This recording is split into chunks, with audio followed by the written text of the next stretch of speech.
आका खेल Sahib, seat number 93, Jamiatul Uloom Islamia बनोरी town Karachi से ताल्लुक है इनका। जामिया उलूमुल इस्लामिया बिनोरी टाउन कराची। मेरे साथियों ने कल भी इस मौजू के ऊपर बहुत अच्छी बातें की। आज कोशिश करूंगा उन्हीं बातों की रोशनी में इसको बिल्कुल मुख्तसर अंदाज में पेश करूं। इसमें दो राय नहीं है कि हमारा सबसे बड़ा बहरान नजरियाती यकजहती, फिक्री वहदत और इत्तेहाद और इत्तेफाक से महरूमी है। मगर सोचने की बात यह है कि ये महरूमी 58 साल गुजरने के बावजूद अभी तक क्यों है। उसकी वजह यह है कि वो जो बुनियादी प्लेटफॉर्म दिया गया था कि पाकिस्तान का मतलब क्या, ला इलाहा इल्लल्लाह, उस पर कंफ्यूजन्स पैदा कर दी गई। एक सोचे समझे मंसूबे के तहत अभी तक पूछा जा रहा है कि पाकिस्तान क्यों बनाया गया था, कायद का विजन क्या था। क्या ये चीजें बहुत क्लियर नहीं है? और क्या इस सवाल का जवाब मैं या आप दे सकते हैं या वो नस्ल दे सकती है जिसने तख्लीक पाकिस्तान के खाके में अपने खून से रंग भरा था? ये उनकी रूहों के साथ मजाक है, ये उनकी रूहों के साथ मजाक है, ये उनकी कुर्बानियों का मजाक है कि जी आप तो कट मरे, हमें समझ ही ना आया कि आपका मसला क्या था। हमारा दूसरा बड़ा मसला अमन व अमान की दिगरगू सूरत हाल है और बदकिस्मती से इसको बाज़ औक़ात कहा जाता है कि इस्लाम जिम्मेदार है। हालांकि कुरान का मुताला बताता है कि सबसे ज्यादा इस्लाम अमन व अमान के ऊपर जोर देता है। इब्राहीम अलैहिस्सलाम की दुआ तो जरा देखिए, मईशत की बात बाद में करते हैं, इकोनॉमी की बात बाद में करते हैं, पहले अमन की बात करते हैं। फरमाते हैं रब्बि जअल हाज़ल बलद आमिना, इलाही मेरी इस बस्ती को अमन का गहवारा बना दे। फिर फरमाते हैं वर्ज़ुक़ अहलहु मिनस समरात, इसमें रहने वालों को इनकी मईशत भी ठीक कर दीजिए। और अल्लाह ताला भी जब अपने इनामात गिनवाते हैं तो फरमाते हैं इब्राहीम अलैहिस्सलाम को कि वइज़ जअलनल बैत मसाबतन लिन्नासि व अमना, हमने आपको एक ऐसी जगह बसाया जिसको बार बार आने की जगह और अमन का गहवारा बनाया। ये तो बात बिल्कुल वाज़े है। मसला ये है हमारा अमन व अमान तबाह क्यों हुआ, हमारा नौजवान किस तरह दहशतगर्दों का आला बना और हम रोज बरोज लाकानूनियत की दलदल में क्यों धंसे जा रहे हैं।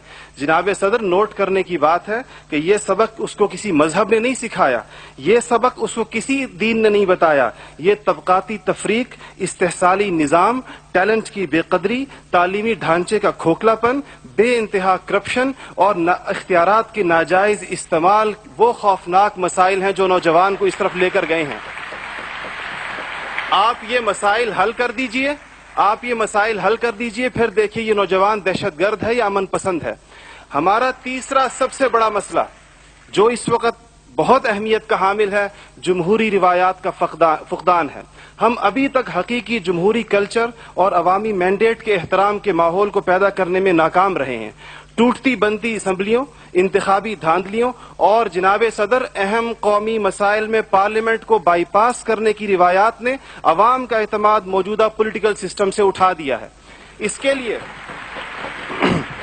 हमें अपने उस पड़ोसी मुल्क से सबक सीखना चाहिए जहां से मुशाहिद साहब तशरीफ लाए हैं और आप अनकरीब जाने वाले हैं। उनकी और हमारी तारीख आज़ादी एक ही है। उनको और हमको हमें और उनको एक जितना वक्त मिला है, मगर उन्होंने अपने यहाँ जमहूरी अक़दार को इतना मजबूत कर दिया है कि हुकूमत कितनी नाकाम साबित क्यों ना हो जाए, कोई भी उस्ताद टूट पड़े, यह नहीं हो सकता कि फौज बैरकों से निकले इक़्तिदार में आकर बैठ जाए। इसी तरह जनाब सदर, मैं ये समझता हूं कि आज इस हॉल में लगी हुई कायद की तस्वीर आपसे पूछ रही है, आगे आप खड़े हुए हैं कि जनरल तुम तो सरहदों के रखवाले हो, तुमको ईवान इख्तिदार की राह किसने दिखाई है। और जनाब आला, हमारा तीसरा सबसे बड़ा मसला एलीट क्लास इकोनॉमी है। आपके आदादो शुमार के जादूगर कह रहे हैं कि मईशत तरक्की कर रही है, ज़र मुबादला के ज़खायर बढ़ रहे हैं, कर्जे कम हो गए हैं, कशकोल टूट गई है। आप बार बार कहते हैं पहले हम मांगने जाते थे, अब हम देने जाते हैं। और अवाम हैरान है कि खुदाया क्या माजरा है। मईशत तरक्की कर रही है, गरीब का चूल्हा बुझ रहा है, ज़र मुबादला के ज़खायर बढ़ रहे हैं, पेट्रोल की कीमतें आसमान से बातें कर रही हैं,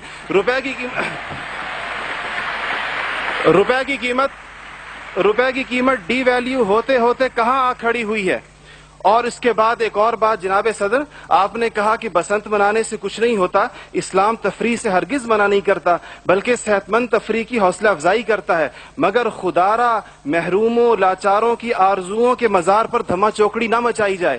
دیکھیں اسلام یہ کہتا ہے اگر ایک گھر کے اندر ایک عجیب تاثر ہے، ٹھیک ہے لوگ انفرادی طور پہ پتنگ اڑائیں، کوئی اس کو حرام نہیں کہتا، مگر جب ایک غریب دیکھتا ہے کہ میرے پیٹ میں روٹی نہیں، میرا صدر پتنگ بازی کر رہا ہے، تو وہ یوں سمجھتا ہے کہ ہمارے درمیان کوئی گیپ ہے۔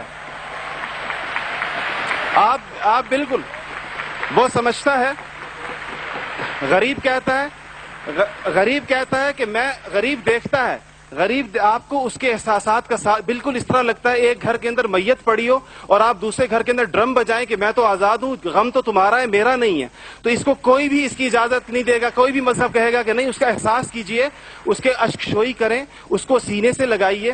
اس کے علاوہ جناب صدر ایک بہت اہم بات جو ہم محسوس کرتے ہیں کہ بعض مسائل آپ کے لہجے کی کرختی کی وجہ سے خراب ہوتے ہیں۔ آپ بلوچستان کے عوام سے کہتے ہیں تمہیں ہم وہاں سے ہٹ کریں گے، تمہیں پتہ ہی نہیں چلے گا ہم نے تمہیں کہاں سے ہٹ کیا ہے۔ یہ چیزیں آپ قوم کے بڑے ہیں، آپ کو بالکل قوم سے اس انداز میں گفتگو کرنی چاہیے جس طرح آپ اپنے بیٹے بلال سے گفتگو کرتے ہیں۔ آپ کو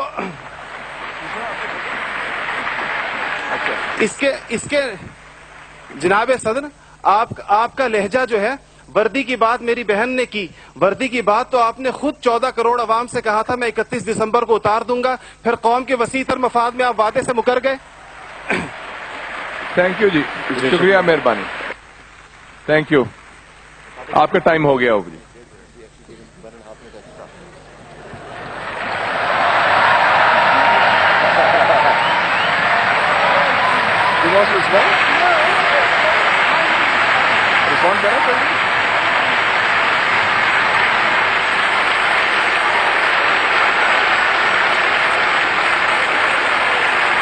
Okay.